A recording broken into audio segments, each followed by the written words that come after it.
மண்டலங்களில் வாசமாயிருக்கும் எங்கள் பிதாவே, உம்முடைய நாமம் மகிமைப்படுவதாக, உம்முடைய ராஜ்யம் வருவதாக, உம்முடைய சித்தம் செய்யப்படுவதாக. யாரும் செஞ்சுட்டு போறாங்க, எங்களுக்கு என்ன அப்படியா? செய்யப்படுவதாக யாரும் செய்யட்டும், எங்களுக்கு என்ன? அந்த சித்தத்தை, தேவ சித்தத்தை செய்ய நான் ஆயத்தம்னு எவன் சொல்றானோ, எவன் சொல்றானோ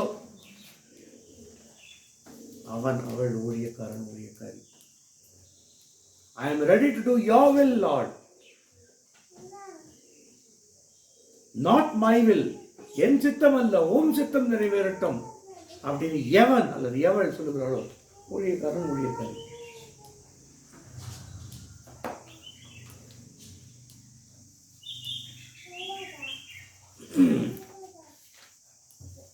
மெய்யாகவே நீங்கள் ஒன்று புரிஞ்சுக்கீங்க. நீங்கள் பிதாவுக்கு ஊழியம் செய்ய போகிறது கிடையாது. அதுக்கு இயேசு பண்ணிட்டார் எல்லாத்தையும். நீங்கள் இயேசுக்காக மட்டும்தான் ஊழியம் பண்ண முடியும். இயேசுக்காக ஊழியம் செய்ய போகிறீங்களா, இயேசுவை போல ஊழியம் செய்ய போகிறீங்களா, உங்களுக்கு என்ன இருக்கு?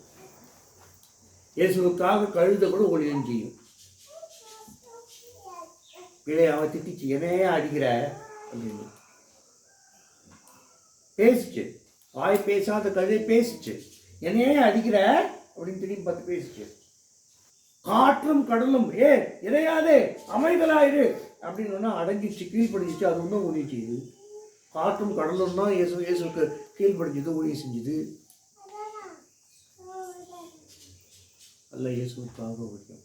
இயேசுவை போல் ஊழியம் செய்யறதுன்னா பிதாவுடைய சித்தத்தை அறிவது, பிதாவுடைய சித்தத்தை அறிந்து இந்த பூமியில் நிறைவேற்றுவது.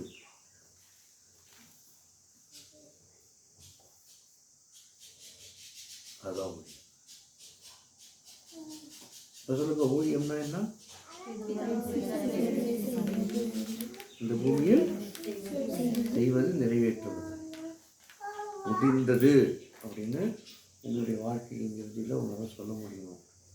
இயேசு எப்படி சிலுவையில் முடிந்ததுன்னு சொன்னாரோ அதே போல் ஒவ்வொருத்தருடைய வாழ்க்கையிலும் இதாவே செஞ்சு முடிச்சிட்டார்.